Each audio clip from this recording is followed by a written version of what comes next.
Bonjour à tous, j'espère que vous allez bien. Bon, alors aujourd'hui les amis, on va parler de beaucoup de choses et entre autres, qu'apparemment LFI lance une pétition pour que la FIFA exclue l'équipe d'Israël des compétitions de football. Bah déjà, l'idée a l'air sympatoche. Mais c'est pas ça qu'on va voir ensemble les amis, non. Nous, on va s'intéresser aux réactions, aux levées de boucliers qu'il y a en face. Vous allez voir, il y a de quoi se marrer. Par exemple, la réaction d'Elisabeth Lévy, c'est abusé. Non, ça n'a aucun sens. Tu vas trop loin, Elisabeth. Faut que tu mettes un peu d'eau dans ton vin. Bon, on l'a compris. Toi, tu préfères mettre du vin dans ton vin. Mais quand même, mollo lastico.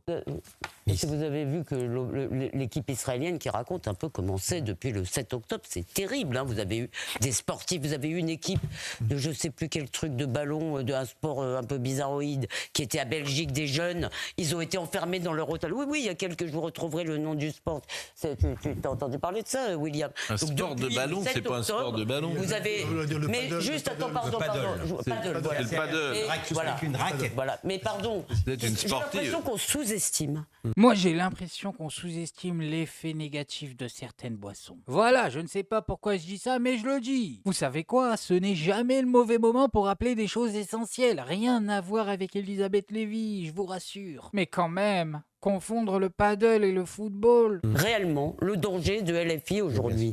On a affaire quand même à un parti qui est en train d'agiter le signifiant Israël génocide et derrière évidemment le signifiant juif. Et donc vous venez de dire que ses alliés ne le quittent pas, ça a l'air d'être vraiment pas très grave, mais surtout ils sont en train dans les facs de faire un carton. C'est très inquiétant. Mais bien sûr. C'est très dangereux et on ne sait pas ce qu'il faut faire. Mais- William proposait de les... Moi je ne crois pas que... J'ai écrit dans. Oui, j'ai t'as dit écrit qu'il fallait dans les ton journal interdire. d'enquête. C'est Non mais voilà, on démarre sur l'équipe d'IS et la FIFA, on termine sur il faut interdire LFI. Qu'est-ce que c'est que ça? Elle a déplacé le débat, y a rien, zéro argument. Je sais pas, explique-nous en quoi l'idée de LFI n'est pas bonne. Explique-nous pourquoi la FIFA devrait refuser. Nous, on n'a pas envie que tu nous parles du messager, on a envie que tu nous parles du message. Pourquoi vous focalisez sur LFI? En plus, à chaque fois, c'est la même chose, quel que soit le sujet. Si la personne qui propose une idée est proche, de près ou de loin, à LFI, ben c'est très simple. Les mecs brandissent LFI comme un épouvantail. On a fait ça avec leur programme, les amis. Avec le programme du NFP, on a fait ça. Il n'y en a pas un qui s'est attaqué au programme, tout le monde s'est attaqué à LFI. Mais pour dire n'importe quoi, hein. Pour dire n'importe quoi, mais ça, peu importe. Que l'info soit vraie ou qu'elle ne soit pas vraie, à la fin, comme ils aiment bien le dire en ce moment, le boulot est fait. Allez, Elisabeth, on t'en veut pas. On le sait, tu es comme ça, tu ne mâches pas tes mots. Enfin, si, quand tu parles, tu mâches tes mots. Mais tu m'as compris, c'est une expression. Bon, et alors maintenant, les amis, on va passer à la minute Raslar. Ça vous tente? Et oui, je sais que celle-là, elle vous tente toujours. Qui n'est pas friand de ces petits moments où on a l'impression d'être retourné dans les années 40?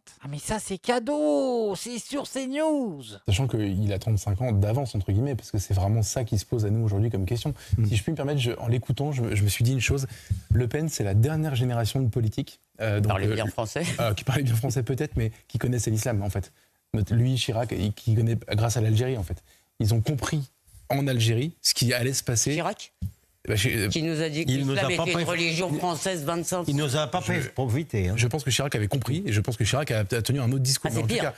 cas, en fait, en écoutant Jean-Marie Le Pen, qui donc a fait l'Algérie, alors qu'il était député, il allait faire l'Algérie, j'ai l'impression de lire Élie de Saint-Marc, dont dans ses mémoires, il a une grande part, il était amoureux de l'Algérie, mais qui explique dès le début que ce débat est vicié sur l'indépendance de l'Algérie, etc., à cause justement du fait que c'est un pays musulman. Ouais, je sais, les amis, ça donne des frissons les débats sur CNews. Mais on en apprend des choses, on en apprend. Bah déjà, on apprend qu'apparemment les gars ont les livres de Papy Le Pen sur la table de chevet. Sympa la lecture avant de te coucher, ça doit mettre dans l'ambiance. Et ensuite, on apprend que les limites n'existent plus, voilà, tout simplement. Ah mais tu peux dire ce que tu veux maintenant sur les plateaux télé en 2024. Vas-y, défoule-toi. C'est pas Pascal Pro qui va t'arrêter. Non, lui il va t'applaudir. Bon, maintenant on va passer à un autre extrait les amis. Sarah Knafo qui nous parle de notre beau président, Emmanuel Macronius. Premier du nom et marque déposée, attention. Et les amis, au sujet de l'avis qu'a Sarah Knafo de notre président, je n'ai qu'une chose à dire. Elle dit n'importe quoi. Qu'est-ce que vous vous êtes dit au moment où Emmanuel Macron a appelé à ne plus livrer d'armes à Israël ?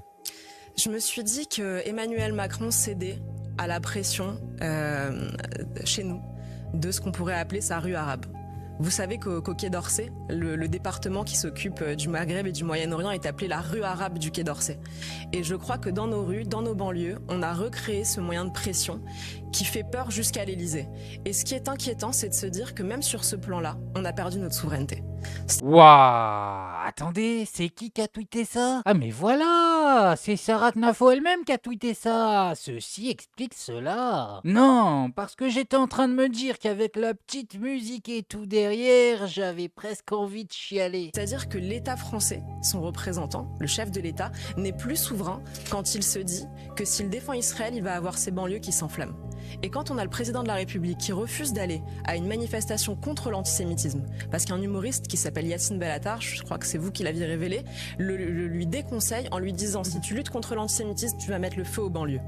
Et quand on voit que le président cède à ça, en disant ça n'est pas ma place d'y aller, je dois assurer la paix civile, alors on se dit qu'on a des raisons de s'inquiéter. On a perdu notre souveraineté. C'est-à-dire que le grand remplacement a même un impact sur notre politique étrangère. Et ça, quand on est patriote, quand on est souverainiste, ça a toutes les raisons de nous inquiéter et on a toutes les raisons de le combattre. Je crois qu'il faut relever la tête, qu'il faut être courageux.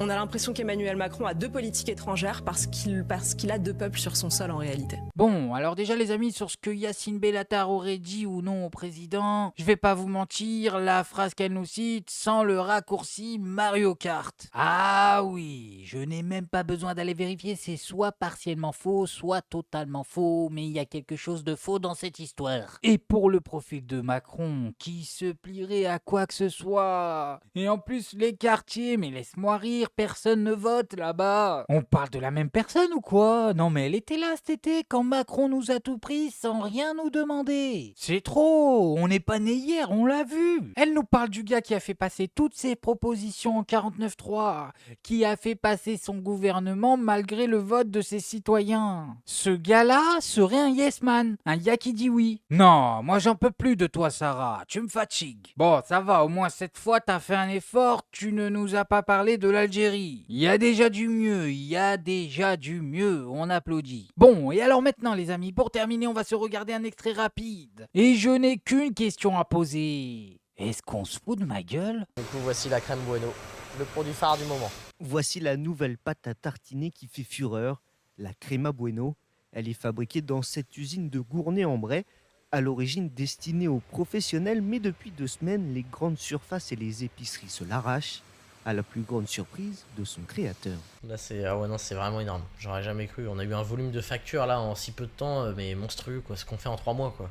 Jusqu'alors, l'entreprise produisait 3 à 4 000 pots par jour, mais pour suivre le rythme des commandes, elle souhaite pouvoir atteindre une cadence de 15 000 pots à la journée.